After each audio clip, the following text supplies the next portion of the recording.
Welcome to Arts Talk. I'm Bill Roberts. I'm Jennifer Boudreau. Well, Jen, this show has some significance. It does. Wow, already. It's our season finale. This is our first full season on Shaw TV here in Edmonton. This is our last show for season number 1. That's crazy. It's exciting because now we're moving into a new and thrilling season 2. You bet. You bet. And again, we want to thank Shaw TV Edmonton for having us, Of and course. the fantastic crews that we've had, everybody that's helped us put the show together. We couldn't do it without all of them and our producers, so you know, that's great. And it's exciting. You know, we couldn't have done it without you. And without you, of course, as true. well. So one of the nice things about this show as well, because a lot of people wonder, well, how do you do a show like this? How do you get it put together? So a little bit later on, we're going to actually show you behind the scenes segment where we took some time and interviewed some of the volunteers, and you get to see some footage of us getting ready for the show. And there's a lot more to it than us just sitting here asking some questions. There's a lot of work that goes into a community program. That's true. It takes Bill a way longer time to get ready than me. That's why I'm here much earlier, just so I can get ready. Exactly. Exactly. So what do we have coming up, Jen? Well, we have a couple of very exciting guests. We have Brandon Wint, who is a performance poet, so I'm excited looking forward to learning about that. Yeah, and maybe we'll hear a little bit of poetry. Yeah. And then we have Cheryl Salter Roberts, who's coming in to talk to us a little bit more about grief counseling for your children through art at the Briar Patch in Edmonton and Sherwood Park. Excellent. So as usual, we have another big show ahead, and as I said, season finale. So very exciting. It is exciting. If you ever want to get a hold of us, contact us at artstalkedmonton@gmail.com. We have our website as well. We have a Facebook page. So if you want to be a guest, get a hold of us, and we'll be excited, obviously, about season 2. But anyway, we have this show ahead of us. So we'll be right back after this. And welcome back. This segment's kind of exciting for me. We've got Brandon Wint, and you are a writer and a performance poet or performance artist. And I don't know a whole lot about it, so I'm excited to hear all about it. And tell us, Brandon, first of all, what you do and how you do it. Okay. I do many things, but I guess to talk about what a performance poet is, I guess I'm someone who writes poems, memorizes them, and then speaks them on stages. So what I'm doing is occupying the space of a stage and manipulating the silence in a room, you know? So everyone looks at me, they expect me to speak, and then I fill that silence however I want to. Generally with poetry, sometimes with out there body percussive elements or whatever. But mostly I'm just a person who's trying to manifest a lot of energy inside my body and then give that energy out smoothly, rousingly, and professionally, I guess. Yeah. Nice. Awesome. Yeah. Where do you do this? The honest answer is anywhere they'll pay me to do it. So that could be locally within Edmonton. At a coffee shop named Masawa. That's one of my favorite places to perform and to eat. I've also been part of the most recent Edmonton Poetry Festival. I've toured the country 2 or 3 times. I've done music festivals. So really anywhere that poetry and performance are welcome, I would like to welcome myself. So. Now, as a writer, how do you come up with your subject matter? Like, is there a certain kind of genre that you work within? Or?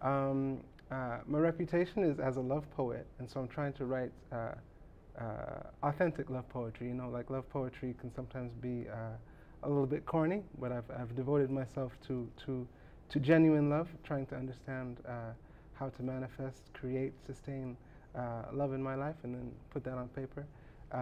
I think just generally that art comes from the artist's disposition to life. So whatever I'm feeling about life, whatever strikes me as interesting, whatever strikes me as emotionally necessary, for me, it's also a way of creating healing for myself. So, I mean, it could really be anything as long as it's honest. Beautiful. Do you have a short excerpt of one of your poems that you could do for us?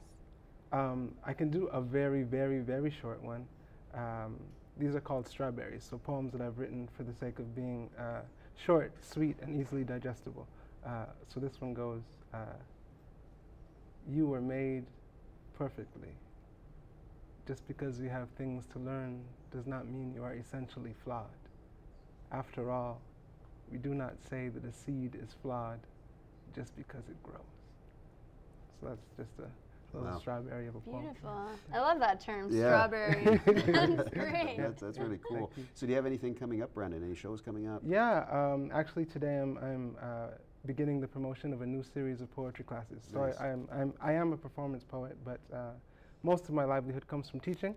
So I'm beginning a class called Writing to Celebrate Life. So, you know, our lives socially right now, there's lots of suffering, lots of death in the world, and I feel like people need new ways of coping with the difficulty of life. So we're going to try to find ways to write from joy and celebration and honor our lives. For sure. Yeah. So just before we wrap up, so how do people get a hold of you for that, and also when you're performing, do you have a website? Yep. So you can catch me on brandonwint.com. More readily, you can catch me on Facebook at Brandon Wint page.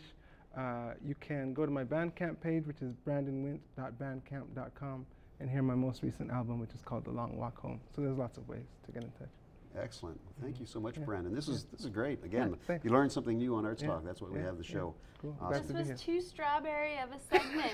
I wanted to hear some of the body percussion stuff too. Nice one, Jen. Love to have you back on. We'll be right back after this. And welcome back. We have with us a very special guest to somebody over here. This is we have the same Cheryl. last name. No, you don't have Salters in yours. Well, I don't know.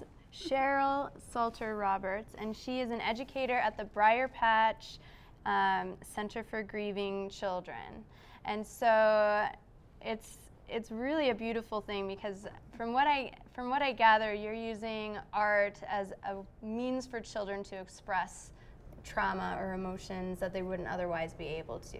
Exactly. This is a really interesting career path to take. How did you end up here?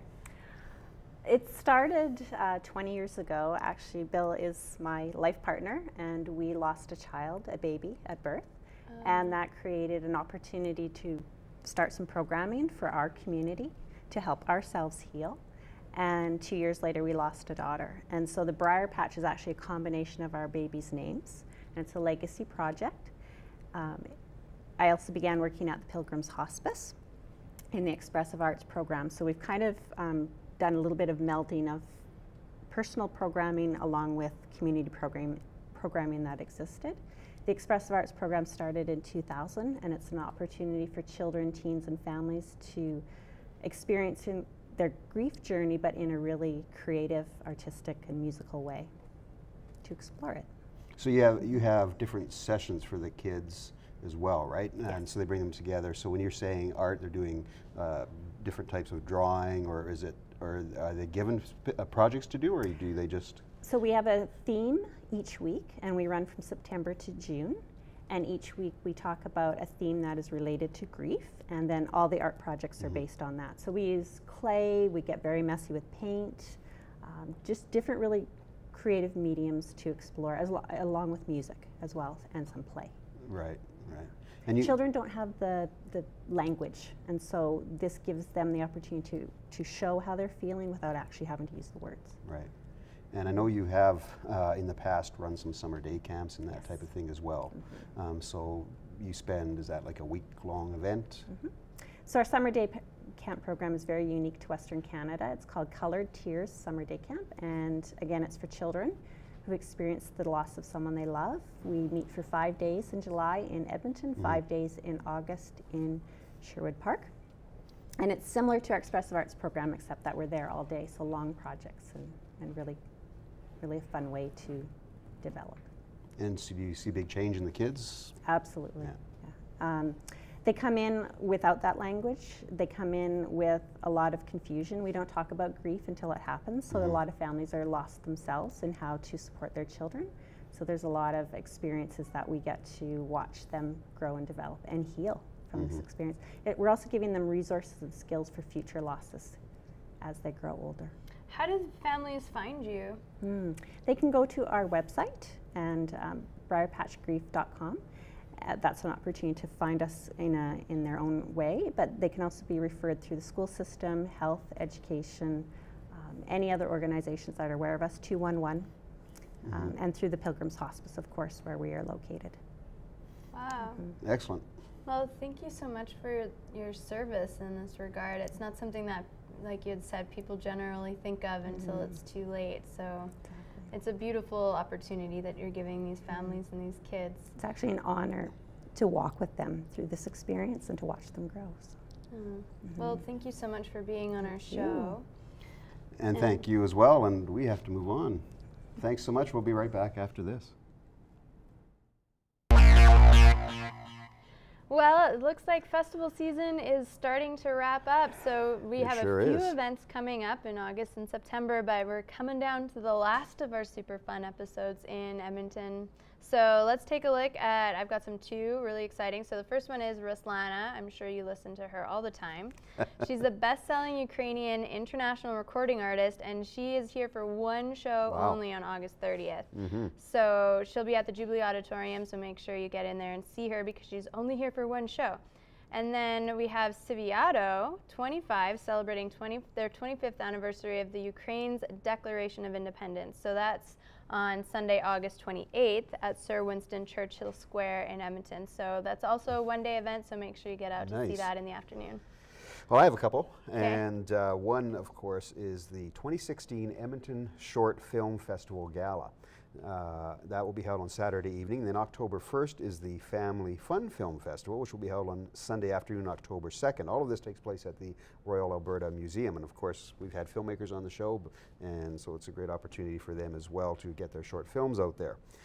And coming up in September 25th to the 27th is the 4th Annual Edmonton Comic and Entertainment Expo. It's a 3-day festival celebrating all things geeky for the whole family. I hope we can get media passes for that. That sounds exciting. We'll be right back after this.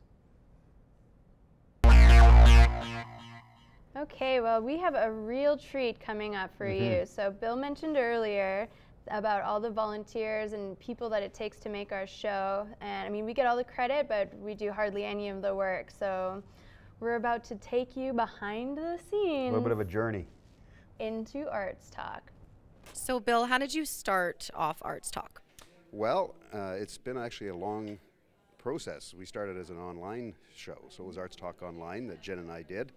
And we did that for a couple of years, and then we took a bit of a hiatus, just simply because it was taxing and took a lot of time for Jen and I to produce the show and get all the guests and locations. So after that hiatus, I approached Shaw, and we had discussions here at Shaw TV, and they said, yeah, they love the idea, and here we go, Arts Talk. So we just actually are coming to the end of our first season here. Well, we worked together on a show. He cast me. He was the creepy bad guy, and I remember when he invited me for coffee, I was like, is this guy for real? And then brought up the show idea, and I was like, yeah, I totally do want to have my own talk show. And then it was later he reminded me that he was actually going to be co-hosting with me, and I was like, you didn't have it for yourself. That's cool, yeah, I could still, co-hosts are fun, yeah. And we've just been together ever since. So did you expect, you guys started off doing online, did you expect to have your own actual show on Shaw? I think we always hoped that we would make it eventually to TV. It was really fun when we were online, but just like being in this kind of space, and Shaw has been so supportive and so good to us that it was kind of like a dream coming true. More powder. Stand by. 10.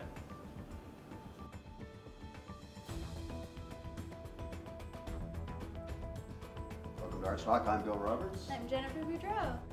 So Trevor, how long have you been volunteering here at Shaw? It's been about a year. I guess we're going into our second season, so I started right from the beginning. I knew Bill for over 30 years now, so we started out, or I started out on his online Arts Talk. So. Oh, so you're there from the beginning. That's awesome. Yeah. So he asked me to floor direct for this show as well. Okay. And so yeah. That was going to be my next question, what you actually do, so you floor direct here. Right. Is that something that you did previously? Nope, never have done it at all. So I just learned on the job, and it's fairly easy. I know that most of the time in any TV show, a floor director has much more responsibility, you know, than I do. So. But you know what? It's still good that Shaw allows volunteers to come in and learn new stuff. So it's definitely something you've loved to do, right? Absolutely. Oh, I love it. Yeah, we have a lot of fun on backstage and playing around with the guests and the hosts. Awesome. Well, thanks so much. Okay, thank you. So Danny, what do you do here at Shaw? I volunteer and I help out on camera 1 specifically, but you know, I try and help out wherever I can, but yeah, camera work's definitely what I want to do. So. And did you have camera experience before this? I did, yes, yeah. It's not essential, but yeah, it's good. And I'm hearing an accent. Where are you from? I'm originally from London, England, but I moved here about a year ago. So. Oh, and got right into it with Shaw. That's awesome. Yeah. I mean, I've only been here a couple of months, but I want to work in film and TV, and they have a volunteer program is actually really, really good for that. So it's definitely a good foot in the door.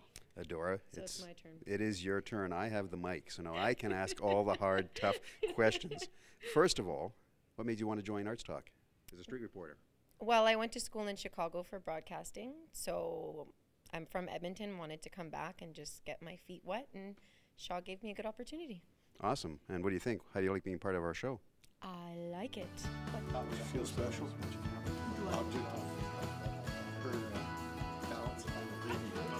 You kind of surprised me with every comment. Doors. So these ones are using, it'll show up on the switchers. I am very thankful to Shaw TV and the incredible volunteers that they have that come onto our show, very dedicated, very willing to learn. A lot of these volunteers don't have any experience on how to work on a TV show, but they are very dedicated in learning. So I want to give a very special thank you to Shaw and those volunteers for helping us make Arts Talk TV a reality. Welcome back. To our last closing of season 1. The season finale show. These are some of the people behind us that work on our show and make this all come together for us. And we've had numerous other volunteers that aren't here tonight as well to help us put the show on. So by hopefully you watching the behind the scenes segment, you can see all the work that we have to do and all the work everybody here does. So as Jen said, we just come up here and ask some questions and ask the viewers some questions. These guys do all the work. Pampered a little bit. Yeah.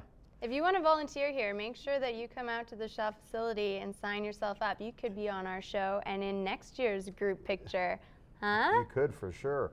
So again, if you want to get a hold of us, artstalkedmonton@gmail.com. Check out our web page and our Facebook page. It's been an exciting first season. We've loved every moment of it. Lots of fun guests. So much has gone on. And we have a pretty exciting season opener for season 2 in front of a live audience. Yeah, and we've got so much planned for season 2. It's going to be even bigger and better for Arts Talk TV. So make sure you keep watching. You bet. Make sure and you I'm tune going to in. give these guys a round of applause. We should. Thank you. Thank you, Thanks everyone. to Shaw TV Edmonton. We'll see you in season 2.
May all